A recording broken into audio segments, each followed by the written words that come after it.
West Asia remains on edge as sharp exchanges between the US and Iran over enriched uranium add fresh uncertainty to an already volatile region. While US President Donald Trump says Washington does not need a deal with Iran to obtain enriched uranium, Tehran continues to defend its nuclear program. Meanwhile, Lebanon President Joseph Aoun has said that Hezbollah must recognize that diplomacy remains the only solution with Israel, and also accused Iran of using Lebanon as a bargaining chip in its negotiations with the United States. Here's the report. West Asia remains tense as military threats, diplomatic efforts, and regional clashes continue to reshape the conflict landscape. Iranian Parliament Deputy Speaker Hamid Raza Hazi-Babei said on Friday that uranium enrichment remains Tehran's right and claimed US President Donald Trump has failed to understand that Iran's most powerful atomic bomb was the strategic Strait of Hormuz.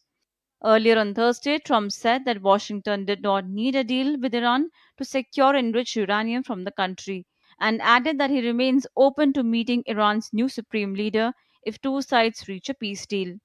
I don't want to meet, but if I did meet, I'd be honored to meet him. I'd like to see if we make a deal.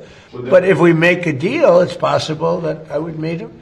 I'd be okay with it. You know, we've done a good job. As far as Iran's concerned, you're going to find out what the deal is. But the main parts of the deal is they can't have a nuclear weapon. The strait will open immediately. You know, it's going to open immediately. Meanwhile, Iran's navy claimed it fired warning missiles and drones at US warships in the Gulf of Oman, accusing American forces of interfering with maritime traffic. On another volatile front along the Mediterranean coast, Donald Trump has said that progress was being made between Israel and Lebanon after a US brokered ceasefire agreement. They didn't reject that. And they're looking. I think Hezbollah, I will tell you, they called us and they said, how about stopping? And I think you're going to see things happen over there. That's been like a little bit of a different world, but it's interconnected with Iran.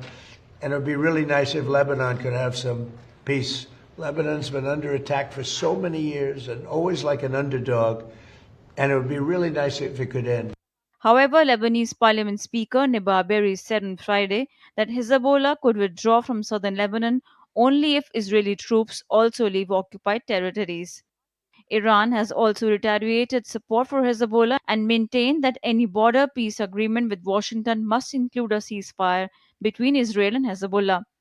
Meanwhile, heavy damage was reported from Lebanon's Tyre city following Israeli strikes as evacuation warnings were issued for residents of Sarafan ahead of expected attacks. The evolving crisis across West Asia remains closely watched amid fears of a wider regional conflict. With agency inputs, Nishcha Roy's report for DD India.